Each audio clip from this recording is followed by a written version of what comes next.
Movie की starting में अपनी कहानी की फीमेल लीड जिया को देखते हैं, जो कि एक बाइक मैकेनिक थी और उसका एक बाइक का बहुत बड़ा स्टोर था। वो अभी एक अपने कस्टमर से बात कर रही थी, जो उसकी बाइक की डिलीवरी के लिए कह रहा था, लेकिन जिया उसे साफ साफ मना कर देती है और कहती कि सॉरी, आज मेरी दुकान नहीं खुलने वाली है, तो तुम्हें कल का वेट करना पड़ेगा क्योंकि आज मेरी शादी है। और फिर जिया बड़े ही स्वैग के साथ एक बाइक पर बैठकर वहां से निकल जाती है कि तभी ढेर सारी कार और बाइक आकर जिया का रास्ता रोक लेती है और उसमें से एक आदमी निकलता है जो जिया के सामने ग्रीट करता है और सभी बॉडी जिया को काफी अच्छे से ग्रीट कर रहे थे। जिया उन पर गुस्सा करती है और कहती है कि तुम लोगों ने आज फिर से मेरा रास्ता रोक लिया। मैंने तुम लोगों को कितनी बार कहा है कि ऐसे अचानक से मेरे सामने आकर मत टपक जाया करो। तभी मैनेजर कहता है सॉरी यंग लेडी, बट मैं क्या करूं, मास्टर आपसे मिलना चाहते हैं और आप घर पर भी नहीं आ रही हो। तो फिर जिया उस पर गुस्सा करती है और कहती है मैं शादी कर रही हूँ और आज का दिन मेरे लिए बहुत बड़ा है, तो तुम जितने भी सारे प्रोजेक्ट अपनी कंपनी के वो सारे तुम उसे पोस्टपोन कर देना, क्योंकि मैं उसे सरप्राइज देना चाहती हूँ और जल्द ही मैं उसे अपनी रियल आइडेंटिटी बताऊंगी और यही मेरा उसके लिए वेडिंग गिफ्ट होगा। ये बोलकर जिया खुशी खुशी वहाँ से जाने लगती है, जिससे मैनेजर तो परेशान हो जाता है और उसे रोकने की कोशिश करता है, लेकिन जिया उसे खरी खोटी सुनाकर वहाँ से फुल स्पीड में निकल जाती है, जिससे बेचारा मैनेजर तो बस चिल्लाता रह जाता है, लेकिन उसे सुनने वाला कोई नहीं था। वही हम दूसरी तरफ जिया को देखते हैं, जो जल्दी जल्दी मैरिज हॉल पहुंचती है कि तभी उसे यहाँ पर एक बंदा मिल जाता है जो कि काफी ज्यादा जख्मी नजर आ रहा था और वो काफी ज्यादा घबराया हुआ था कि तभी वो जिया को अपनी तरफ खींच लेता है और उससे कहता है कि प्लीज मेरी हेल्प करो, मेरे पीछे कुछ लोग लगे हुए हैं। और फिर जिया भी समझ जाती है और उसकी वो हेल्प करती है। ये एक बंदा कोई और नहीं, हमारी कहानी का मेन लीड स्वांग है। जिया स्वांग की जान बचा लेती है, जिसे स्वांग उसे ठैंग करके जाने लगता है, लेकिन तभी जिया बोलती है कि अगर तुम कोई गलत काम कर रहे हो, अगर ऐसा है तो तुम जल्द से जल्द ये काम बंद कर दो, क्योंकि तुम अभी यंग हो और कोई भी गलत काम करने पे तुम्हें ही प्रॉब्लम होगी और तुम्हारा फ्यूचर भी बर्बाद हो सकता है। लेकिन स्वांग उसे कहता है कि मैं ऐसा कोई भी गलत काम नहीं कर रहा हूँ, तो तुम मुझे ज्ञान देना बंद करो। जिससे जिया का मुंह बन जाता है और वो मन ही मन कहती है बड़ा अजीब बंदा है, एक तो मैं इसको सही रास्ता बता रही, उल्टा ये मुझ पर ही चढ़ रहा है। कि तभी उसे अनाउंसमेंट सुनाई देती है कि दूल्हा दुल्हन की शादी शुरू हो चुकी है। सुनकर जिया एकदम से हैरान हो जाती है कि भाई उसकी शादी है और दुल्हन कोई और है, ऐसा कैसे हो सकता है। वो जल्दी से भागकर अपने बॉयफ्रेंड के पास पहुंचती है, जहाँ पर ऑलरेडी उसके बॉयफ्रेंड की शादी उसकी बेस्ट फ्रेंड म्याओ म्याओ से हो रही थी। ये देखकर तो जिया एकदम से शॉक हो जाती है और तभी जिया का बॉयफ्रेंड त्यांग म्याओ म्याओ को अपने क्लोज करते हुए कहता है कि आखिरकार तुम बड़ी जल्दी ही आ गई, मुझे तो लगा कि हमारी शादी होने के बाद ही आओगी। जिससे जिया को तो काफी ज्यादा गुस्सा आने लगता है और वो उस पर गुस्सा करती है और कि तभी त्यांग की मॉम उसे ही सुनाने लगती है और कहती है कि तुम्हारी हिम्मत कैसे हुई मेरे बेटे को उल्टा सीधा कहने की, तुम्हारी औकात ही क्या है, और वैसे भी मेरा बेटा तुमसे शादी क्यों करे, तुम तो एक बहुत ही पुअर लड़की हो, तुम्हारे पास ना पैसा है ना पावर है, और वैसे भी म्याओ म्याओ एक बहुत बड़ी रिच फैमिली से आती है, तो वही मेरी डॉटर इन लॉ बनने के लायक है, तुम जैसी गवार और बाइक मैकेनिक नहीं। जिससे जिया को तो काफी गुस्सा आता है, क्योंकि उसने त्यांग से बहुत ज्यादा प्यार किया था और 2 सालों तक अपनी रियल आइडेंटिटी छुपाकर उसने एक नॉर्मल इंसान की तरह उसके लिए कितना मेहनत किया और उसे अपनी कंपनी से कितने प्रोजेक्ट दिलाए,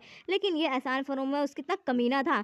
जिया उस पर गुस्सा करते हुए चिल्लाती है और कहती है कि तुमने मुझे धोखा देकर बिल्कुल भी अच्छा नहीं किया, तुम्हें इसका खामियाजा भुगतना पड़ेगा। पिछले 2 साल से मैंने तुम्हारी कितनी ज्यादा हेल्प करी, यहाँ तक कि तुम्हारी फैमिली में जब तुम्हें घर से निकाल दिया था तो मैंने तुम्हारी हेल्प करी, तुम्हारे मेडिकल बिल, यहाँ तक कि तुम्हारी कॉलेज की फीस भी मैंने भरी 2 साल तक मेहनत करके, यहाँ तक कि तुम्हारी कंपनी के लिए भी मैंने पैसे दिए, यहाँ तक कि जो भी प्रोजेक्ट आज तक तुम्हें मिले वो सब कुछ मेरी वजह से हुआ है, लेकिन तुम कमीने इंसान एहसान फरामोश हो, तुमने मुझे ही धोखा दे दिया। वही स्यांग भी यहाँ पर आ चुका था और वो जब जिया की ये सारी बातें सुनता है तो मन ही मन कहता है सच में ये लड़की कितनी ज्यादा बेवकूफ है, जिसे इस गधे ने भी बेवकूफ बना दिया। उसे जिया के लिए थोड़ा बुरा लग रहा था। वहीं त्यांग और म्याओ म्याओ जिया का मजाक उड़ा रहे थे, जिससे जिया को तो काफी ज्यादा गुस्सा आने लगता है और वो चिल्लाते हुए कहती है कि मैं तुम्हें छोड़ूंगी नहीं कमीने कुत्ते। और फिर जिया अपने हाथ में एक बहुत बड़ी आरी लेकर आ जाती है और उसको देखकर ऐसा लग रहा था जैसे आज तो वो त्यांग का किस्सा ही खत्म कर देगी। वो गुस्से से आगे बढ़ती है और त्यांग और म्याओ म्याओ की बड़ी सी फोटो को 2 टुकड़ों में काट देती है, जिससे त्यांग और उसकी मॉम जिया पर काफी ज्यादा गुस्सा करने लगते हैं। जिया गुस्से से त्यांग की मॉम को देखती है और कहती है कि अपनी ये 2 कौड़ी की जुबान मेरे सामने मत चलाओ, तुम्हारा ये कमीना बेटा और तुम दोनों की दोनों धोखेबाज हो, मैं किसी को भी नहीं छोड़ने वाली हूँ। और फिर क्या था,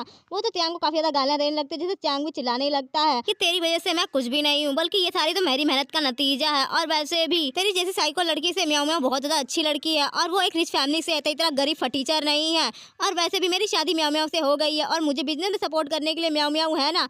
वही म्याओ म्याओ भी बड़े ही एटीट्यूड के साथ कहती है ऑफ कोर्स मैं इसी फैमिली का हिस्सा हूँ। जिसे सुनकर तो जिया को काफी ज्यादा गुस्सा आने लगता है और वो कहती है अपनी बकवास बंद करो, तुम अगर तुम जी फैमिली का हिस्सा होती तो मुझे क्यों नहीं पता, क्योंकि मैं तो उसी फैमिली की एल्डर डॉटर हूँ। ये सुनकर तो म्याओ म्याओ उसका मजाक उड़ाने लगती है और कहती है कि तुम जिसकी बात कर रही हो वो एल्डर डॉटर तो 2 साल से अब्रॉड में पढ़ाई कर रही है, तुम अपनी बकवास बंद करो। जिया को काफी ज्यादा गुस्सा आने लगता है क्योंकि ये लोग यहाँ पर उसकी इंसल्ट कर रहे थे। और फिर क्या था, वो गुस्से में यहाँ पर तोड़फोड़ करना शुरू कर देती है। वहीं सियांग जिया के इस पागलपन को देखकर मन ही मन कहता है सच में ये तो पागल लड़की है। कि तभी उसके पास के असिस्टेंट का कॉल आता है और वो उसे बताता है कि मास्टर सारी गड़बड़ी करने वाला कोई और नहीं बल्कि आपका ही भाई है।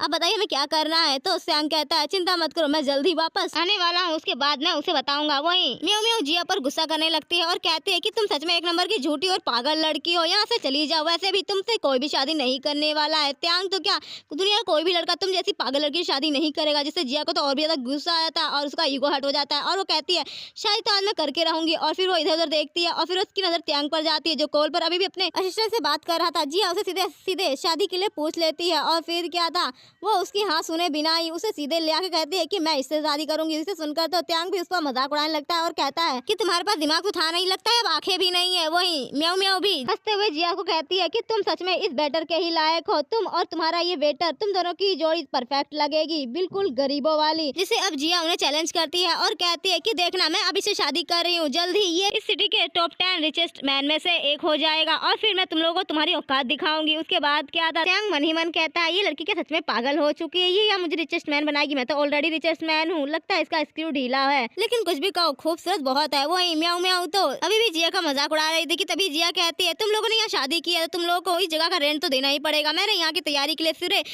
3 मिलियन खर्च किया। ये सुनकर तो वो दोनों ही शौक हो जाते हैं और कहते तुम बकवास कर रही हो। कि तभी वहाँ पर एक नौकरानी आकर लिस्ट देकर चली जाती है और फिर जिया उस लिस्ट को देते हुए कहती है कि जल्द से जल्द ये सारे पैसे मेरे वापस करो, नहीं तो मैं तुम दोनों को छोड़ूंगी नहीं। उसके बाद क्या था, म्याऊ म्याऊ और त्यांग जिया पर गुस्सा करने लगते हैं और म्याऊ म्याऊ तो जिया को सीधे सीधे चैलेंज कर देती है कि जिस शादी के तुम सपने देख रही हो वो कभी नहीं होगी। उसके बाद क्या था, जिया सीधे सियांग को तो सबके सामने किस कर देती है। वहीं सियांग के तो तोते उड़ गए थे, क्या इस लड़की ने सबके सामने साथ जबरदस्ती की। वहीं जिया सबके सामने ही अनाउंसमेंट कर देती है कि मैं इस बंदे से शादी करूंगी और जल्द ही इसे इस सिटी का सबसे रिचेस्ट मैन बना दूंगी। वहीं सियांग को तो मन ही मन काफी ज्यादा हंसी आ रही थी कि लड़की अपने आप को समझती क्या है। वहीं जिया तो सभी लोगों को काफी ज्यादा गुस्से से पागल कर चुकी थी। वहीं म्याऊ म्याऊ कहती है कि तुम जानते नहीं कि मेरे फादर कौन है, तुम्हें जब पता चलेगा तो तुम बर्बाद हो जाओगी। और फिर क्या था, सियांग भी अपने जल्द ही होने वाले एक बहुत बड़े प्रोजेक्ट की डींगे मारने लगता है। और फिर क्या था, जिया कहती है कि भाड़ में जाओ तुम और तुम्हारा प्रोजेक्ट, और फिर उसके हाथ से अपनी वेडिंग रिंग छीन लेती है और उसे लात मार के नीचे गिरा देती है, जिससे त्यांग और म्याऊ म्याऊ चिल्लाने लगती है। लेकिन जिया उन लोगों को इग्नोर करके सियांग के पास पहुंच जाती है और उसे रिंग देते हुए कहती है जल्दी से ये रिंग मुझे पहनाओ। उसके बाद क्या था, सियांग भी उसे रिंग जल्दी से पहना देता है। तो जिया स्माइल करते हुए सियांग को देखती है और फिर वो दोनों ही जल्द ही अपना मैरिज सर्टिफिकेट भी ले लेते हैं और ऑफिशियली दोनों हस्बैंड वाइफ बन चुके थे। और फिर जिया उससे पूछती है वैसे तुम रहते कहाँ हो। तो सियांग कहता है मैं तो कहीं पे भी रह लेता हूँ। ये सुनकर जिया को काफी बुरा लगता है कि बेचारे के पास तो रहने के लिए घर भी नहीं है। और फिर वो उसे कंधे को थपथपाते हुए कहती कोई बात नहीं, मेरे पास मेरा घर है।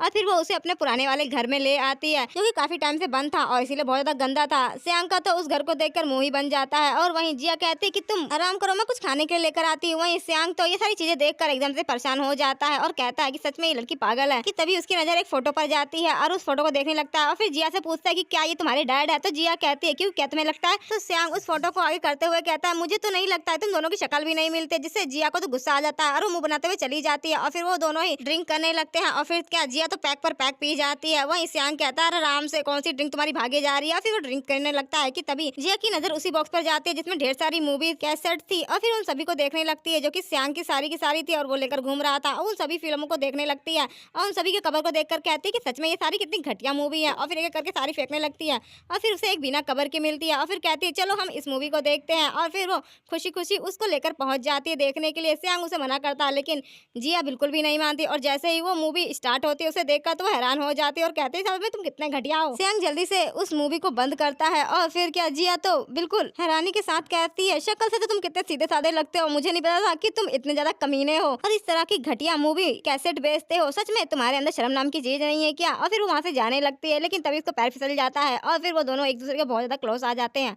वहीं हम नेक्स्ट डे देखते हैं जिया का मैनेजर उसे कॉल करता है और वो उसे बताता है कि मैडम आपने जैसा कहा था हमने पूरी तैयारी कर दी है कॉन्ट्रैक्ट को देने के लिए, बताइए बाकी क्या करना है। फिर जिया कहती है कि तुम मेरे लिए बस एक पास अरेंज करो। और फिर वो बड़े ही स्वैग के साथ वो उसी होटल में आ जाती है जहाँ पर सारी अरेंजमेंट उसके मैनेजर ने की थी। कि तभी वहाँ पर जिया को बैंक्वेट के बाहर ही रोक दिया जाता है और उसे एंट्री पास मांगा जाता है जिससे जिया को तो काफी गुस्सा आने लगता है। कि तभी वहाँ पर त्यांग आ जाता है और वो जिया को परेशान करने लगता है लेकिन जिया उसी का हाथ पकड़कर मरोड़ देती है और फिर जल्दी से अपना एंट्री पास निकाल कर कहती है कि अब क्या मैं जा सकती हूँ। कि तभी हमें कल वाला सीन दिखाया जाता है जहाँ पर जिया और सियांग एक दूसरे के काफी ज्यादा क्लोज आ गए थे और फिर सियांग जिया के ही फेस को देखने लगता है कि तभी उसे याद आता है कि 3 साल पहले इसी लड़की ने उसकी जान बताई थी जब उसका काफी बुरा एक्सीडेंट हो गया था और वो मरने ही वाला था। सियांग को ये सब याद आता ही वो हैरानी से कहता है कि क्या तुम वही हो जिसने मेरी जान बचाई थी। लेकिन जिया तो अभी नशे में टल्ली थी, उसे कुछ भी समझ नहीं आता। वो उसे धक्का मार के वहां से चली जाती है और कहती है मुझे नींद आ रही है, मैं जा रही हूँ सोने। और फिर वो वहां से भाग जाती है। वहीं सियांग तो काफी ज्यादा खुश हो रहा था कि आखिर फाइनली वो लड़की उसे मिल ही गई। कि तभी उसके पास के मैनेजर का कॉल आता है और वो उस पार्टी के बारे में ही बताता है जो कि कल होने वाली थी। और इस पार्टी में शी फैमिली अपना सबसे बड़ा 100 मिलियन का प्रोजेक्ट सियांग नाम के बंदे को मिलने वाला है। तो हमें अब आगे क्या करना चाहिए? तो सियांग कहता तुम चिंता मत करो, बस तुम मेरे लिए एक पार्टी एंट्री कार्ड अरेंज कर दो, बाकी मैं देख लूंगा कि आगे क्या करना है। और फिर मन ही मन कहता है मैं उसे बर्बाद कर दूंगा, उसकी हिम्मत कैसे हुई मेरी वाइफ को ऑफेंड करने की। वही हम जिया को देखते हैं जो अब नींद में टल्ली होकर इधर से उधर घूम रही थी कि तभी उसका गलती से पैर सियांग के पैर पर चला जाता है और वो चिल्लाते हुए कहता है अरे मेरी माँ पैर हटा ले, नहीं तो मैं मर जाऊंगा। जिससे जिया एकदम से घबरा कर पीछे हो जाती है और कहती है कि पागल इंसान, तुम्हें भी पूरे घर में यही जगह मिली, तुम यहाँ कर क्या रहे हो? तो वो एकदम से कहता है एक तो मेरा पैर तोड़ दिया, ऊपर से तुम मुझ पर ही चिल्ला रही हो। तो जिया एकदम से कहती है अच्छा अच्छा ठीक है कोई बात नहीं, वैसे तुम ये कर क्या रहे हो और ये इतनी सारी कैसेट क्यों पूरी यहाँ बिखरा रखी है? मैंने तुम्हें कहा था ना कि ये सारी सारी उठाकर फेंक दो। और फिर वो एकदम से घबरा जाती है क्योंकि उसे याद आता है कि ये कैसी मूवी है और एकदम से वो अपने दोनों हाथ आगे करते हुए कहती है अपनी ये 2 नंबर की मूवी जल्द से जल्द बाहर फेंको, नहीं तो मैं इसके साथ तुम्हें भी बाहर फेंक दूंगी। और अब कहानी प्रेजेंट टाइम में आती है। जिया अपने एंट्री वीआईपी कार्ड से पार्टी के अंदर एंट्री ले लेती है, जिसे सियांग तो बस देखता रह जाता है और वो गुस्से से चिल्लाते हुए कहता है कि इस लड़की के पास ये वीआईपी कार्ड कहाँ से आया। कि तभी पार्टी में म्याऊ म्याऊ भी आ जाती है। सियांग उस पर गुस्सा करने लगता है और कहता है इतनी इंपॉर्टेंट डील है मेरी आज और तुम इतना लेट आ रही हो, सच में तुम्हारे पास दिमाग है या नहीं? वही हम दूसरी तरफ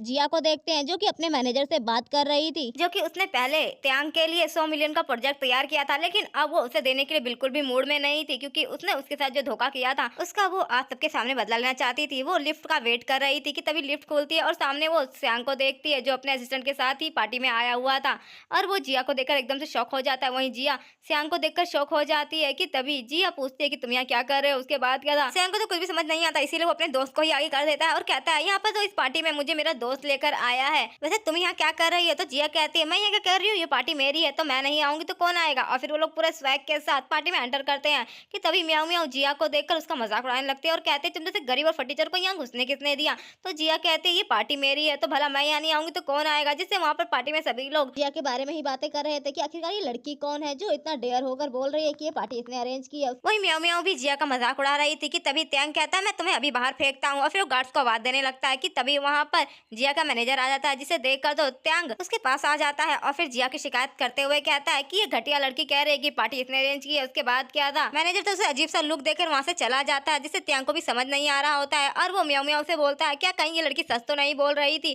कि ये सी फैमिली की डॉटर है? लेकिन म्याऊ म्याऊ बोलती है कि सच में तुम्हें ऐसा लगता है ये लड़की झूठ बोल रही थी, जरूर उसने सी फैमिली के मैनेजर को फंसा लिया होगा तभी तो वो तुम्हें ऐसे लुक देकर गया। उसके बाद क्या था बेवकूफ त्यांग फिर से म्याऊ म्याऊ की बातों में आ जाता है और अपने पुराने अंदाज में जिया को परेशान करने के लिए फिर से पहुंच जाता है। लेकिन इस गधे को कौन बताए कि जिससे वो लड़ाई करने गया है वही असल में उसे 100 मिलियन का ऑर्डर देने वाली थी, लेकिन बेचारे का अब कुछ नहीं हो सकता था। वहीं अब अनाउंसमेंट शुरू हो जाती है जिससे सभी लोग इकट्ठा हो जाते हैं और मैनेजर अनाउंसमेंट करता है कि जो 100 मिलियन का प्रोजेक्ट था वो त्यांग को नहीं बल्कि लू ग्रुप को दे दिया गया। उसके बाद क्या था त्यांग तो गुस्से से पागल हो जाता है और वो चिल्लाते हुए कहता है कि ये सब कुछ इस लड़की की वजह से हुआ है, तुम्हारा चक्कर इस लड़की के साथ चल रहा है, इसीलिए तुमने ये प्रोजेक्ट किसी और को दे दिया ना, मैं किसी को छोड़ूंगा नहीं, सबको बर्बाद कर दूंगा। और फिर उसे उल्टा सीधा बोलने लगता है जिया को, जिससे स्वांग को तो काफी गुस्सा आता है और वो उसे लात मार के नीचे गिरा देता है। उसके बाद क्या था स्वांग की लात खाने के बाद भी त्यांग का दिल नहीं भरा था और वो जिया के बारे में और भी उल्टा सीधा बोल रहा था। कि तभी जिया भी आकर उसको एक चपेट लगा देती है और उसे चिल्लाते हुए कहती है आसान फरामत कुत्ते, तुझे मैंने इतना खिलाया पिलाया उसके बाद भी तूने कुत्तागिरी करी, अब अपनी गंदी जुबान बंद कर नहीं तो मैं तेरा मुंह भी तोड़ दूंगी। उसके बाद क्या था वहाँ पर म्याऊ म्याऊ त्यांग के आगे आ जाती है और वो जिया पर चिल्लाने लगती है। लेकिन तभी जिया कहती है मैंने तुझे अपनी बेस्ट फ्रेंड माना था लेकिन तू तो एक नंबर की दोगली निकली, तुझे मैं कैसे भूल सकती हूँ। और फिर उसे भी एक थप्पड़ लगाकर लाइन में लगा देती है। और फिर क्या था मैनेजर वहाँ पर गार्ड्स को बुलाकर दोनों ही कचरा गाड़ी को बाहर फेंकने के लिए कहता है। लेकिन तभी त्यांग उन सभी गार्ड से अपना हाथ छुड़ाकर वहाँ पर मैनेजर के पैर ही पकड़ लेता है और कहता है कि प्लीज मुझे एक मौका दे दो और ये प्रोजेक्ट मुझे दे दो ना तो मैं बर्बाद हो जाऊंगा। लेकिन मैनेजर उसे चिल्लाते हुए कहता है कि तुम्हें अब कुछ भी नहीं मिलने वाला है क्योंकि तुमने हमारी यंग लेडी को परेशान किया है। और फिर वो गार्ड से बोलकर त्यांग को बाहर फेंकने के लिए कहता है, लेकिन त्यांग तो पागल हो चुका था प्रोजेक्ट ना मिलने की वजह से। और फिर वो जल्दी से वहाँ पर एक दारू की बोतल उठा लेता है और वो जिया को मारने ही वाला था कि तभी वहाँ पर सियांग आकर जिया को बचा लेता है। जिया को बचाने के चक्कर में स्वांग को काफी ज्यादा चोट लग गई थी, इसीलिए वो हॉस्पिटल में एडमिट था कि तभी उसे होश आ जाता है। जिया उसे होश में देखकर काफी ज्यादा खुश हो जाती है और कहती है कि तुम ठीक हो ना, मैं अभी भी डॉक्टर को बुला के लेके आती हूँ, वेट करो। कि तभी स्वांग एकदम से उसका हाथ पकड़ के अपनी तरफ खींच लेता है और कहता है क्या तुम्हें सच में मेरी इतनी ज्यादा फिक्र हो रही थी, जिससे जिया थोड़ा सा हड़बड़ा जाती है और पीछे हो जाती है और अपनी जान बचाने के लिए थैंक यू करती है। तो स्वांग उठने की कोशिश करता है तो जिया उसे आराम करने के लिए कहती है और लंच देकर डॉक्टर से मिलने के लिए चली जाती है। जैसे स्वांग तो काफी ज्यादा खुश हो रहा था कि तभी उसके पास गेस्ट का कॉल आता है और वो उसे बताता है कि सी फैमिली की यंग लेडी अब्रोड से वापस आ चुकी है और उसी की वजह से हमें प्रोजेक्ट मिला है। तो स्वांग उसे बोलता है कि एक बार हमें उसे जरूर मिलना चाहिए, तुम मेरी मीटिंग फिक्स करो। और वहीं दूसरी तरफ हम जिया को देखते हैं जो कि स्वांग से वापस मिलने जा रही थी कि तभी उसका असिस्टेंट आ जाता है और उसे बताता है कि हमने त्यांग से अपनी कंपनी के सारे प्रोजेक्ट वापस ले लिए, अब हमें आगे क्या करना है। तो जिया कहती है अभी कुछ नहीं करना है, क्योंकि मैं उसे एक ही बार में नहीं बल्कि धीरे धीरे करके बर्बाद करना चाहती हूँ, ताकि उसे भी तो पता चले कि किसी को धोखा देकर क्या अंजाम होता है। जिससे मैनेजर भी खुश हो जाता है कि आखिरकार उसकी यंग लेडी को समझ में आ ही गया, जिस इंसान के पीछे उसने अपने 2 साल बर्बाद किए वो कितना बड़ा कमीना इंसान था। और फिर मैनेजर उसे बताता है कि लू फैमिली का थर्ड मास्टर उससे मिलना चाहता है प्रोजेक्ट के बारे में। तो जिया उसे मिलने के लिए हाँ कर देती है और फिर स्वांग के पास आ जाती है और उसे अपने हाथों से फ्रूट्स खिला रही थी, जिससे स्वांग को तो काफी ज्यादा अच्छा लग रहा था, लेकिन साथ ही उसे थोड़ा बुरा भी लग रहा था कि जिया कितनी मेहनत करके पैसे कमाती है और वो यहाँ हॉस्पिटल में रह के उसके कितने सारे पैसे बर्बाद कर रहा है। इसीलिए वो डिस्चार्ज के लिए बोलता है ताकि उसके सारे पैसे बर्बाद ना हो। लेकिन जिया उसे समझाती है कि तुम चिंता मत करो, ये मेडिकल फीस मैं आराम से पे कर लूंगी, बस तुम आराम करो और जल्दी से ठीक हो जाओ। वही स्वांग को तो अब जिया के लिए और भी ज्यादा बुरा लग रहा था, क्योंकि उसे अभी भी यकीन नहीं हुआ था कि जिया किसी रिच फैमिली से है, बल्कि उसे तो लग रहा था बेचारी वो गरीब है। वही नेक्स्ट डे स्वांग सी फैमिली की डॉटर से मिलने के लिए पहुंच जाता है कि तभी उसका असिस्टेंट भी आ जाता है और बताता है कि मिस शी वापस आ गई हैं। कि तभी वो दोनों वहां पर जिया को देख लेते हैं, जिसे देखकर तो स्वांग के तोते उड़ जाते हैं और वो घबराकर एकदम से पीछे मुड़ जाता है अपने असिस्टेंट के साथ और घबराते हुए कहता है ये कहाँ से आ गई, अब क्या करे, अगर पकड़ लिया तो गए काम से। वही जिया उन दोनों को ही देख लेती है, लेकिन उसे नहीं पता था कि वो बंदा उसका हस्बैंड है। उसे तो लग रहा था कि मिस्टर लू है और वो उसके पास जाती है, लेकिन वो तो वहाँ बिन घूंघट की दुल्हन बन के भाग जाते हैं। जिया से बचते बचते वहाँ से भागने लगते हैं, लेकिन जिया भी उन दोनों का पीछा करने लगती है और वहाँ पहुंच जाती है जहाँ से स्वांग गया था। कि तभी स्वांग वहाँ से एकदम से निकलता है, जिसे देखकर जिया एकदम से हैरान हो जाती है और पूछती है कि तुम यहाँ क्या कर रहे हो। तो वो बताता है कि मैं यहाँ पार्ट टाइम जॉब करता हूँ और वो उसे यहाँ से लेकर जाने की कोशिश कर रहा होता है ताकि उसका भंडा ना फूट जाए। कि तभी वहाँ पर म्याऊ म्याऊ भी आई हुई थी और वो जिया को उसके हस्बैंड के साथ देखकर उसका मजाक उड़ाने लगती है कि तुम तो उस दिन बड़े घमंड से कह रही थी कि तुम अपने हस्बैंड को एक करोड़पति बनाओगी, लेकिन यहाँ पर तो ये एक मामूली से क्लीनर की जॉब करता है। क्या सच में यही तुम्हारे बड़े बड़े सपने थे? तुम तो यहाँ पर इस होटल में अपने हस्बैंड के साथ खाना भी नहीं खा सकती हो, तुम्हारी कोई औकात नहीं है। ये बोलकर वो उसकी काफी इंसल्ट कर रही थी। कि तभी स्वांग कहता है वो तो भक्ति बताया किसकी कितनी औकात है और फिर वहाँ पर म्याऊ म्याऊ मैनेजर को बुलाकर अपना कार्ड देते हुए वहाँ की मेंबरशिप लेने की बात करती है, जिससे मैनेजर काफी ज्यादा खुश हो जाता है। और फिर म्याऊ म्याऊ जिया को नीचे दिखाते हुए कहती है अब देखना मैं कैसे तुम्हें और तुम्हारे इस 2 कौड़ी के हस्बैंड को यहाँ से बाहर कूड़े की तरह फेंकवाती हूँ। कि तभी स्वांग को भी गुस्सा आने लगता है और वो अपना वीआईपी कार्ड निकाल उस बंदे को देता है और कहता है कि इस लड़की को अभी के अभी बाहर निकालो, जिसे देखकर सभी लोग शौक हो जाते हैं। वही म्याऊ म्याऊ कहती है कि मुझे यकीन नहीं कि ये असली है बल्कि ये नकली होगा और फिर तुम मैनेजर को बुलाओ। और फिर क्या वो बंदा जाकर अपने मैनेजर को बुलाता है। वही जिया भी थोड़ा घबरा रही होती है और वो उससे कहती है तुम क्या कर रहे हो, क्या तुम मुझे फंसाना चाहते हो, आखिरकार ये तुम्हारे पास कार्ड कैसे आया। लेकिन स्वांग उसे चुप रहने के लिए कहता है। कि तभी वहाँ पर मैनेजर उस वीआईपी कार्ड को लेकर आ जाती है और वो पूछती है कि कार्ड किसका है। और फिर क्या था म्याऊ म्याऊ तो सीधे पॉइंट करते हुए स्वांग पर कहती है ये फेक कार्ड ये बंदा लेकर आया है, अब जल्दी से आप पुलिस को बुलाइए ताकि इसकी पोल असली खुल सके। उसके बाद क्या था जिया उस पर गुस्सा करती है और कहती है कि अपनी बकवास बंद करो, मेरा हस्बैंड बिल्कुल भी झूठा नहीं है। वहीं स्वांग तो अभी भी स्माइल कर रहा था। कि तभी वो मैनेजर ग्रीट करते हुए स्वांग को कहती है कि ये कार्ड पूरी तरह से असली है। उसके बाद तो म्याऊ म्याऊ की शक्ल देखने वाली थी। वहीं स्वांग भी उसे धक्के मारकर होटल से बाहर निकालने के लिए कहता है और फिर क्या गार्ड्स आकर म्याऊ म्याऊ को घसीटते हुए अपने साथ वहां से ले जाते हैं। वहीं म्याऊ म्याऊ तो बिल्कुल भी नहीं जा रही थी और वो चिल्ला रही थी कि तुम झूठे मक्कार बेईमान इंसान, तुम जैसे गरीब फटीचर इंसान यहाँ पर आना अफोर्ड नहीं कर सकते हो, ये कार्ड पूरी तरह से नकली है, मुझे पता है कि तुम्हारी कोई औकात नहीं है। लेकिन वो सारे नौकर उसे घसीटते हुए बाहर ले जाते हैं क्योंकि उसकी सुनने वाला कोई नहीं था। और वहीं स्वांग स्माइल कर रहा होता है। जिया उससे पूछती है कि ये तुम्हारे पास कार्ड कैसे आया। तो स्वांग बड़ा ही इनोसेंट बनते हुए कहता है कि एक्चुअली मैंने तुम्हें बताया था ना कि जो मेरा फ्रेंड है वो मिस्टर लू का असिस्टेंट है, तो ये कार्ड उनका गिर गया था, तो वो उसने उठा लिया था उन्हें वापस करने के लिए। लेकिन मिस्टर लू अभी फिलहाल कहीं गए हुए हैं, जिसकी वजह से उसने मुझे एक कार्ड संभाल के रखने के लिए दिया था। वहीं जिया को अभी भी दाल में कुछ काला लग रहा था, लेकिन वो स्वांग की जलेबी जैसी बातों में आ जाती है और उस पर यकीन करती है और उसे होटल में खाना खाने के लिए कहती है। लेकिन स्वांग जल्दी से उसे कहता है कि नहीं, मेरी तबीयत थोड़ी खराब हो रही है, चलो मुझे वापस हॉस्पिटल में चलना है। और फिर वो उसे अपने साथ हॉस्पिटल में जाने के लिए कहता है, क्योंकि वो नहीं चाहता था कि उसे ढूंढते हुए मिस शी यहाँ पर आ जाए और उसका भांडा फूट जाए। और फिर क्या था, स्वांग हॉस्पिटल में आ गया था और एक्सरसाइज कर रहा था कि तभी वहाँ पर उसका असिस्टेंट आ जाता है और उसे यंग मास्टर कहता है कि तभी स्वांग उसे घसीटते हुए अपने साथ ले आता है और कहता है, तुम पागल हो क्या, तुम मुझे फंसाना चाहते हो, मेरी बीबी आ गई तो मुझे खा जाएगी और न जाने कितना ही सवाल पूछ ढालेगी। तो असिस्टेंट उसे बताता है कि सर, मैंने मैडम को देख लिया, वो यहाँ पर नहीं है, आप चिंता मत करिए। और फिर क्या था, स्वांग उसे मिस शी के बारे में पूछता है तो मैनेजर बताता है, मैंने मिस सी के बारे में पता किया, लेकिन शायद वो कुछ ज्यादा ही बिजी है आजकल, इसीलिए वो आपसे नहीं मिल पा रही है। और फिर वो उसे लू फैमिली के बारे में बताता है कि अभी वहाँ पर आपके भाई को वारिस बनाने की प्लानिंग चल रही है और अगर ऐसा ही रहा तो फिर आपका भाई आपसे सब कुछ छीन लेगा। कि तभी वहाँ पर जिया आ जाती है और उसे वो दोनों ही देखकर एकदम से गड़बड़ा जाते हैं और कहते हैं कि हम दोनों के बीच में कुछ भी ऐसा नहीं है जैसा तुम सोच रही हो, तुमने कुछ सुना तो नहीं है। तो जिया एकदम से कंफ्यूज होते हुए कहते हैं, तुम ये क्या बकवास कर रहे हो, ये तुम्हारा फ्रेंड है, ये तुमसे मिलने के लिए आया है, तो तुम ऐसी अजीबोगरीब बातें क्यों कर रहे हो। तो स्वांग भी कहता है, हाँ हाँ, ये मेरा फ्रेंड है और मुझसे मिलने के लिए आया। अब वो तुम मुझसे मिल चुके हो ना, तो ठीक है, तुम जाओ, तुम्हें बहुत सारा काम होगा। ये बोलकर स्वांग असिस्टेंट को वहाँ से भगा देता है। वही असिस्टेंट भी मौके पे चौका मारते हुए वहाँ से गायब हो जाता है। और फिर जिया को ये थोड़ा अजीब लगता है और वो कहती है, तुम्हारा फ्रेंड थोड़ा पागल नहीं है क्या, क्योंकि इसकी हरकतें मुझे कभी कभी थोड़ी अजीब लगती है। तो स्वांग कहता है, हाँ ये थोड़ा सा अजीब तो है, लेकिन तुम उसकी चिंता मत करो। तो जिया कहती है, अच्छा ठीक है, मैं तुम्हारे लिए खाना लगाती हूँ। तो तभी स्वांग के दिमाग में कुछ आता है और वो पूछता है कि क्या अगर मैं तुमसे कभी कोई झूठ बोलूंगा या कोई सच छुपाऊंगा तो तुम क्या मुझे माफ कर दोगी। स्वांग की ये सारी बातें सुन जिया एकदम से रुक जाती है और उसकी तरफ गुस्से से पलटकर कहती है, बिल्कुल भी नहीं, अगर तुमने कभी भी मेरे साथ ऐसा किया तो मैं तुम्हें डिवोर्स दे दूंगी और तुम्हें गुंडों से पिटवा के शहर से बाहर फेंकवा दूंगी ताकि तुम कभी वापस ना आ सको। ये सुनकर तो स्वांग एकदम से घबरा जाता है।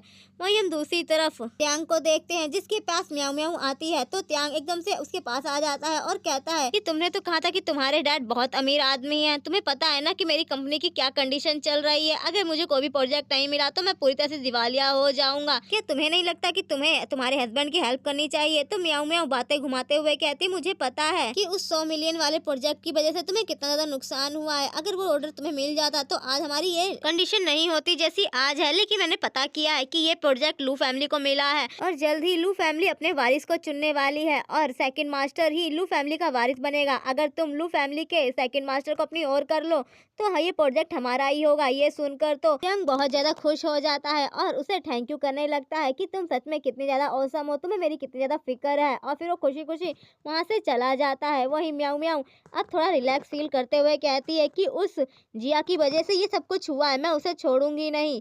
और वहीं दूसरी तरफ त्यांग म्याऊ म्याऊ की प्लानिंग पूरी करने के लिए सीधे सेकंड मास्टर के पास पहुंच जाता है और उसे चने के झाड़ पर चढ़ाने लगता है कि सच में लू फैमिली के अगले मास्टर तो आप ही बनने वाले हैं और आपकी पावर के आगे किसी की कोई पावर नहीं टिकेगी। उसके बाद क्या, वो गधा भी उसकी बातों के मक्खन में आ जाता है और उसके चने के झाड़ पर चढ़कर कुछ ज्यादा ही हवा में उड़ने लगता है कि लू फैमिली का तो मास्टर मैं ही बनूंगा और जल्दी सारी पावर मेरे हाथ में होगी। वहीं हम दूसरी तरफ श्यांग को देखते हैं, जो कि अपने असिस्टेंट के साथ फैमिली मीटिंग में जा रहा था, जहां पर लू फैमिली का आज बारिश अनाउंसमेंट होने वाला था। कि तभी उसकी गाड़ी के सामने कोई आकर उसकी कार को रोक देता है। वहीं दूसरी तरफ जिया का मैनेजर उसे लू फैमिली की फाइल लाकर देता है, जिसमें उसकी फैमिली के बारे में सब कुछ था जो जिया ने मंगाया था। और फिर जिया एक एक करके सभी लोगों के बारे में देखने लगती है।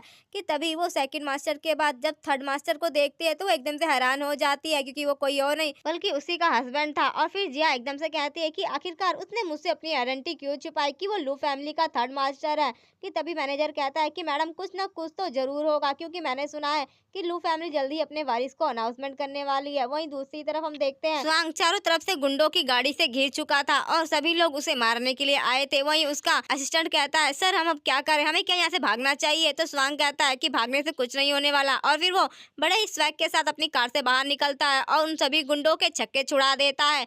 और फिर देखते ही देखते उनकी ऐसी की तैसी हो जाती है। कि तभी वहाँ पर जिया बाइक पर बिल्कुल स्वैग के साथ आती है और स्वांग को अपने साथ लेकर वहाँ से रफू चक्कर हो जाती है, जिससे सभी गुंडे बस देखते रह जाते। और वहीं दूसरी तरफ लू फैमिली की मीटिंग चल रही थी, लेकिन वहाँ पर स्वांग अभी तक नहीं आया था, जिसकी वजह से मीटिंग में सभी लोग थर्ड मास्टर के बारे में ही बात कर रहे थे। वहीं त्यांग सेकंड मास्टर के पास जाकर कहता है कि सर अब तो आपको पोजीशन मिल ही जाएगी लू फैमिली की हेड की, तो आप अपने अच्छे टाइम में हमें मत भूलिएगा। वहीं दूसरी तरफ सभी लोग बस थर्ड मास्टर की ही बात कर रहे थे कि इतनी इंपॉर्टेंट मीटिंग में भी वो अभी तक नहीं आया था। वहीं दादाजी अब अनाउंसमेंट करने के लिए आ गए थे और बताते हैं कि 100 मिलियन का प्रोजेक्ट सेकंड मास्टर संभालेगा। कि तभी वहाँ पर थर्ड मास्टर यानी कि स्वांग भी आ जाता है और वो कहता है कि मुझे इस बात से प्रॉब्लम है क्योंकि ये प्रोजेक्ट मैं लेकर आया था, सेकंड मास्टर नहीं, तो ये मुझे मिलना चाहिए। कि तभी वहाँ पर त्यांग स्वांग पर चिल्लाते हुए कहता है कि तुम ये कैसी बकवास कर रहे हो, खुद को क्या तुम लू फैमिली का मेंबर समझते हो? तुम एक मामूली से वेटर हो, निकल जाओ यहाँ से, नहीं तो मैं तुम्हें धक्के मार कर निकालूंगा। कि तभी असिस्टेंट उस पर चिल्लाते हुए कहता है कि तुम्हारी हिम्मत कैसे हुई थर्ड मास्टर पे चिल्लाने की। और फिर क्या था, वहाँ पर तो म्याऊ म्याऊ और त्यांग के दोनों के ही होश उड़ गए थे कि ये कैसे हो सकता है। वहीं स्वांग भी अब दादाजी के सामने सेकंड मास्टर की सारी पोल खोल देता है कि कैसे उसने कंपनी में इतना बड़ा गड़बड़ घोटाला किया और सारा इल्जाम उस पर लगा दिया। और वो अपने साथ वो कैसेट भी ले आया था जिसमें सारे सबूत थे,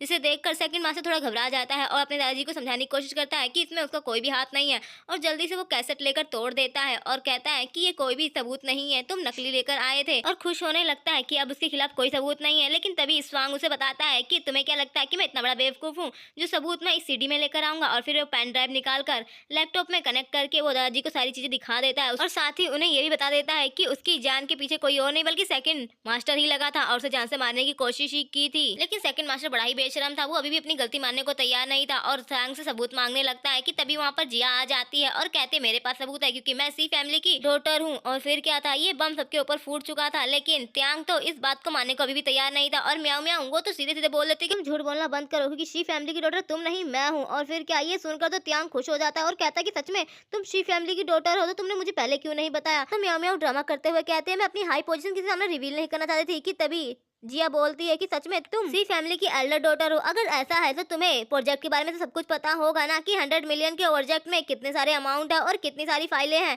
लेकिन म्याऊ म्याऊ तो सीधे बोलती है कि ऐसा कैसे हो सकता है, मैं कोई मैनेजर थोड़ी ना जो मुझे सब कुछ पता होगा। तो जिया कहती है कि लेकिन मुझे पता है, वो सारी चीजें वो डिटेल सही से बता देती है। और स्वांग भी चेक करता है तो फाइलों में वही डिटेल होती है। लेकिन म्याऊ म्याऊ अभी भी हार मानने को तैयार नहीं थी, वो जिया को नीचे दिखाने के लिए एक रिंग निकालती है और कहती है कि ये सी फैमिली की रिंग है, जिससे साफ साफ ये प्रूफ होता है कि मैं सी फैमिली की एल्डर डॉटर हूँ। उसके बाद क्या था, स्वांग भी उस रिंग को देखकर थोड़ा हैरान हो जाता है। वहीं त्यांग तो अब फोकस मारते हुए कहता है अब तो तुम्हें समझ में आ ही गया होगा कि तुम्हारी क्या औकात है और तुम फेक हो और म्याऊ म्याऊ उसी फैमिली की रियल डॉटर। वहीं म्याऊ म्याऊ तो अब जिया को नीचे दिखाते हुए स्वांग से कहती है कि तुम ये प्रोजेक्ट चाहते हो तो तुम्हें अपनी वाइफ को डिवोर्स देना होगा, तो मैं तुम्हें ये 100 मिलियन का प्रोजेक्ट देने के बारे में सोच सकती हूँ।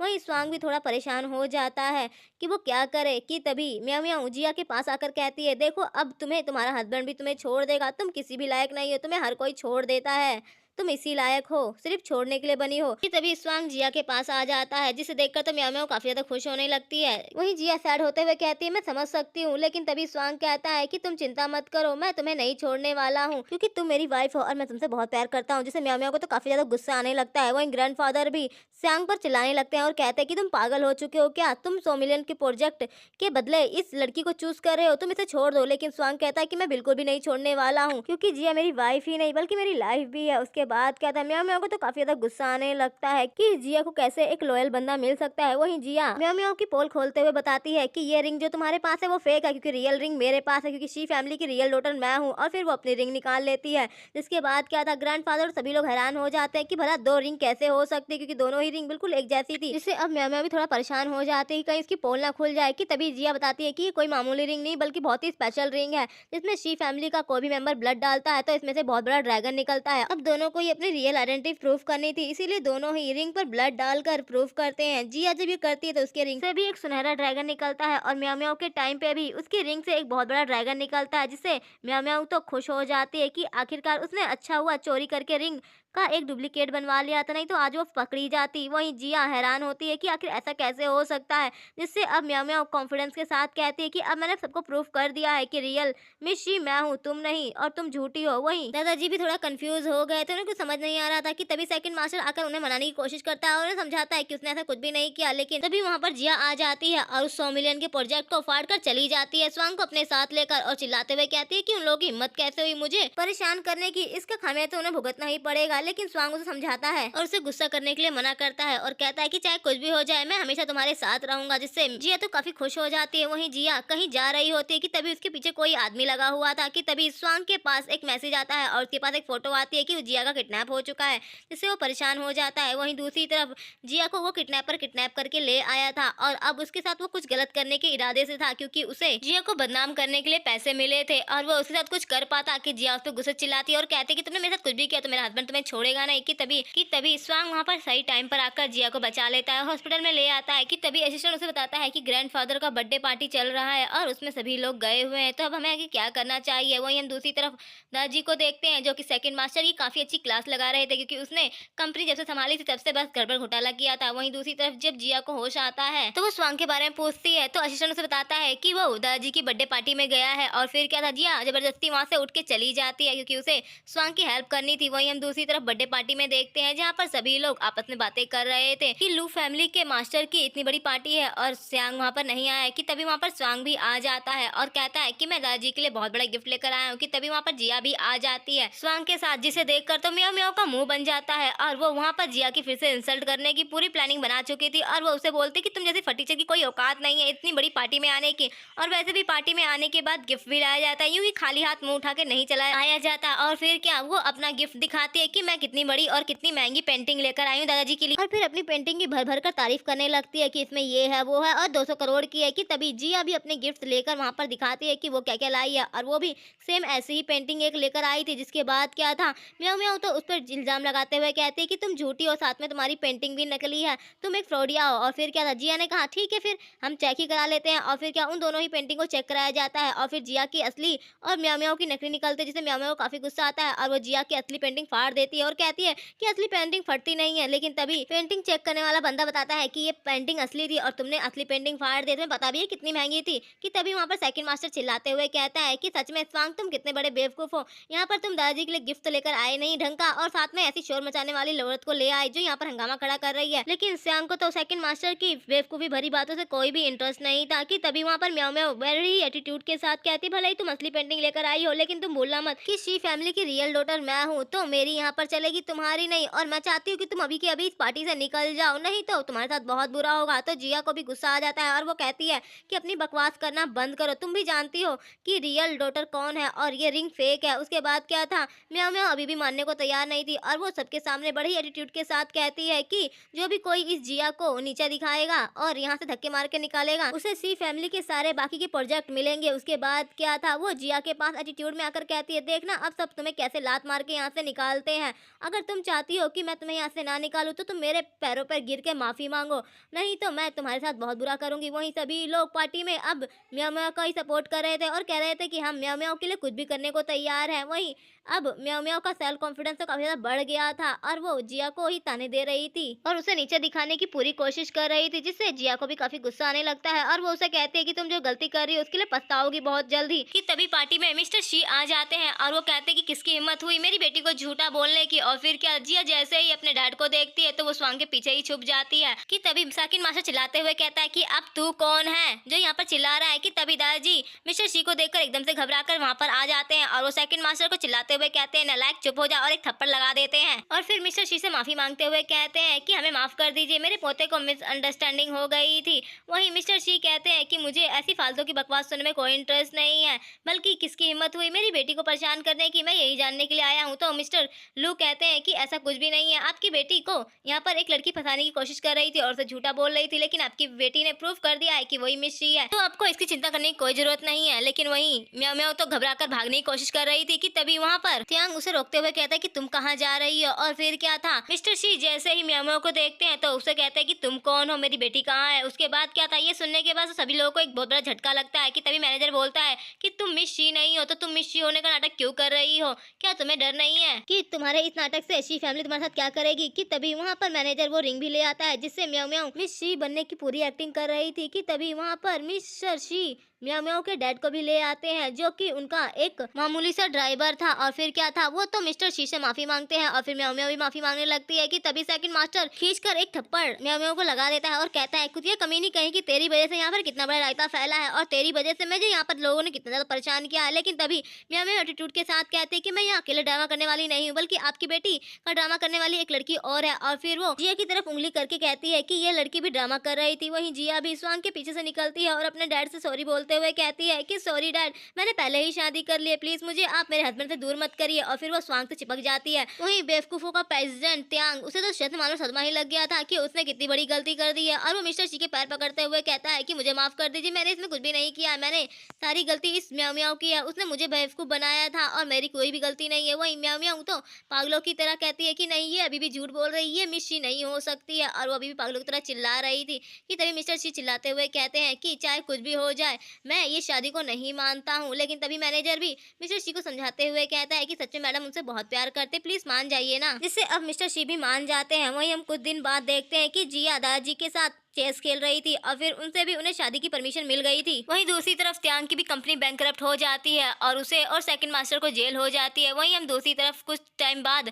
जिया और श्यांग की वेडिंग का सीन देखते हैं, जहां पर जिया दोबारा से श्यांग के साथ शादी कर रही थी, जिससे श्यांग काफी ज्यादा खुश था। और वो जिया से कहता है कि सच में आज मैं बहुत ज्यादा खुश हूँ, क्योंकि आज मेरी वाइफ तुम फिर से बनने जा रही हो। और साथ ही स्वांग उसे यही बता देता है कि 2 साल पहले उसने जिस बंदे की जान बचाई थी वो कोई और नहीं बल्कि वो खुद ही है। ये सुनने के बाद तो जिया और भी ज्यादा खुश हो जाती है।